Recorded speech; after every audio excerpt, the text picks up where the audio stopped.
রাসূল বলেন হাক্কুল মুসলিম আলাল মুসলিম সিত্তুন, এক মুসলমান আরেক মুসলমানের উপর 6টা হক আছে। এক নাম্বার হলো ইদা লাকিতাহু ফাসাল্লিম আলাইহি, যদি একজন মুসলমানকে দেখো তাহলে সালাম দাও। আজ আমাদের সমাজে সালামের প্রচলন নাই, সালাম দেই না। কত এটা একটা মুসলমান আরেক মুসলমানের হক, কোনো একটা কারণে তার সাথে দ্বন্দ্ব, এই কারণে তাকে সামনে দেখে সালাম দেই না। অথচ রাসূল বলেন আল বাদিউ বিস সালাম বারিউম মিনাল কিবরি, কেউ যদি সর্বপ্রথম সালাম দেয় তো আল্লাহর হাবিব বলেন সে অহংকার মুক্ত হয়। সুবহানাল্লাহ। এজন্য আমরা এক মুসলমান আরেক মুসলমানকে দেখলে বেশি বেশি সালাম দিব, কারণ এই সালামের দ্বারা বান্দার মাঝে বান্দার একটা মহাব্বত তৈরি হয়, একটা সম্প্রীতি তৈরি হয়। আর সালামকে অ্যাবাউট করে চললে তো দেখা যাবে যে এক সময় বিদ্বেষ তৈরি হবে। এজন্য একজন মুসলমান আরেকজন মুসলমানের উপর যে 6টা হক, এক নাম্বার হলো ইদা লাকিতাহু, যখনই তুমি তার সাথে সাক্ষাৎ হও, একটা মুসলমানকে দেখো তো সালাম বিনিময় করো। আজ আমরা বাবারে সালাম দিতে শরম পাই, দাদারে সালাম দিতে শরম পাই, বড় ভাইরে সালাম দিতে শরম পাই। বাইরের মানুষকে ঠিকই সম্মান করি, কিন্তু বাবারে সেই সম্মানটা করা হয় না। মা ঘরে গেলে মাকে সালাম দেই না, ঘরে ঢুকার সময় আমরা সালাম দেই না। অথচ এই সালামের প্রচলন করলে ঘরেও শান্তি আসবে, বাহিরেও শান্তি আসবে। আজকে স্বামী যদি স্ত্রীকে সালাম দেয় আর স্ত্রী যদি স্বামীকে সালাম দেয়, এর দ্বারা দুজনের মাঝে একটা মহাব্বত তৈরি হবে, যার দ্বারা আসমানে আরশে আজিম থেকে একটা রহমত, আরশে আজিম থেকে ওই ঘরে একটা সাকিনা নাজিল হবে। এজন্য আমরা সালাম বেশি বেশি দেব। এক মুসলমান দেখছি তো সাথে সাথে সালাম দিব। রাসূল বলেন সাল্লিম আলা মান আরাফতা মা লাম তারিফ, যাকে চিনো তাকে সালাম দাও, যাকে চিনো না তাকেও সালাম দাও। আমরা আজকে একটা অপরিচিত লোক দেখি সালাম দেই না, যাকে চিনি তাকেই সালাম দেয়। অথচ সালামের প্রচলন হলো আপনি সবাইকেই সালাম দেন, সকলকেই সালাম দেন। এটা আল্লাহর হাবিবের একটা সুন্নত। কেউ যদি এই সুন্নত, একটা সালাম একটা সুন্নত যদি আঁকড়িয়ে ধরে, না আমি সর্ব অবস্থায় সালাম দিব, তাকে দেখে তাকে সালাম দিব, এমনও হতে পারে সালাম আপনাকে জান্নাতে নিতে পারে।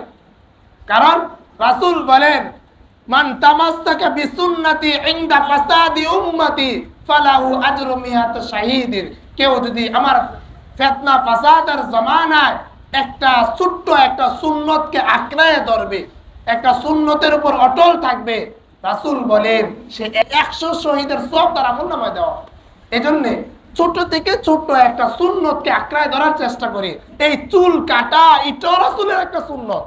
আজকে আফসোসের সাথে বলতে হয় 95% মুসলমানের দেশে এতটুকু সেলুন আছে, কিন্তু কোন সেলুনের ভিতরে এই কাটিং খুঁজে পাবেন না যে মুহাম্মদের কাটিং, রাসূলের কাটিং কেউ বলে কোন জায়গায় নাই যে রাসূলের কাটিং কেটে দেয়। অথচ যত রকমের ইহুদি নাসারা খ্রিস্টান এই সমস্ত কাটিং আমাদের মুসলমানের সন্তানরা কাটে। অথচ এই কথা কেউ বলে না যে আমার চুলটা রাসূলের তরিকায় কেটে দেন, আমার চুলটা রাসূলের মতো কাটায় দেন, কেউ আমরা বলি না।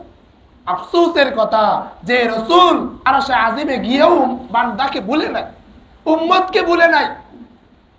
যে রাসূল এই উম্মতের জন্য ওই কঠিন ময়দানে মাহশারে না নিজের মেয়েকে খুঁজবে, না নিজের বিবিকে খুঁজবে, না মাকে না বাবাকে, ওই সময় ওই কঠিন মুহূর্তে রাসূল বলবে আইনা উম্মতি আইনা উম্মতি, আমার উম্মত কোথায়, আমার উম্মত কোথায়।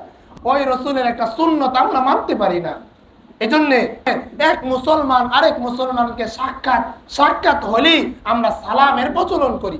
নিজেদের ভিতরে বিদ্বেষ, অহংকার, শত্রুতা এগুলোকে ত্যাগ করে পরস্পরে মিলে সালামের প্রচলন করি। সালাম হলে সমাজে শান্তি আসবে, রাষ্ট্রে শান্তি আসবে, ঘরে শান্তি আসবে, বাহিরে শান্তি আসবে, বাজারেও শান্তি আসবে। এজন্য আমরা পরস্পরে একটা সালামের প্রচলন করি।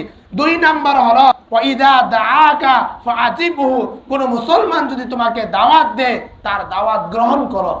কোন মুসলমান যদি তোমাকে ভালো কাজের দিকে আহ্বান করে, ডাকে আসো নামাজের দিকে আসো, আসো নামাজের দিকে আসো, আসো দিন শিখার দিকে আসো যদি বলে, তাহলে ফাজিবহু, একটা মুসলমান আরেকটা মুসলমানের হক হলো তার ডাকে সাড়া দেওয়া, তার সাথে যাওয়া। 3 নাম্বার হলো ইদা ইস্তানসারকা ফানসলহু, যদি কোনো মুসলমান তোমার কাছে বলে আমাকে একটু নসিহত করো, আমাকে একটু দ্বীন শিখাও, আমাকে তুমি আল্লাহ আল্লাহ রাসূলের কিছু কথা বলো, তাহলে তাকে তুমি যেন আল্লাহ আল্লাহ রাসূলের কথা বলাটা এক মুসলমান আরেক মুসলমানের উপর হক। সুবহানাল্লাহ। 4 নাম্বার হলো ওয়াইদা আতশা ফাহামিদাল্লাহ, যদি হাসি দেয়, এক মুসলমান হাসি দিছে, হাসি দেওয়ার পরে আলহামদুলিল্লাহ বলছে, ফাতিশহু, তাহলে তোমার জন্য আবশ্যক হলো তুমি জানো ওই মুসলমানের আলহামদুলিল্লাহ বলার পরে এই দোয়াটা পড়ো, ইয়ারহামুকাল্লাহ, আল্লাহ তাআলা তোমার উপর রহমত নাযিল করুক, আল্লাহ তোমার উপর রহম করুক, ইয়ারহামুকাল্লাহ। তাহলে হাসি দেওয়ার একটা, আমরা অনেকেরই হাসি আসে, এই হাসি আসে আল্লাহর পক্ষ থেকে। হাদিসে আসছেন মানুষের যখন হাসি দেয় এই হাসিটা আসে আল্লাহর পক্ষ থেকে, আর মানুষের যখন হাই তোলে, ওই যে ঘুম আসার জন্য হাই আসে, এটা আসে শয়তানের পক্ষ থেকে। এজন্য এই হাসি দিলে সাথে সাথে আলহামদুলিল্লাহ বলা, আর পাশের ব্যক্তি যে এই কথাটা শুনছে আলহামদুলিল্লাহ, সেই জন্য এই দোয়া পড়ে ইয়ারহামুকাল্লাহ, আল্লাহ তাআলা তোমার উপর রহম করুক, এটা একটা মুসলমান আর একটা মুসলমানের উপর হক।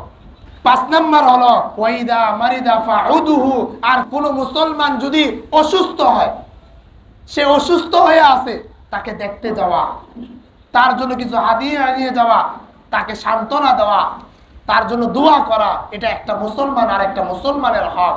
6 নাম্বার হলো ওয়াইদা মাতা ফাত্তাবিউ, কোন মুসলমান যদি মারা যায় তো তার মারা যাওয়ার পরে তার জানাজায় শরীক হওয়া, তার সাথে পিছনে পিছনে যাওয়া, জানাজার নামাজ আদায় করার পরে কবরস্থ করার জন্য কবরেও যাওয়া।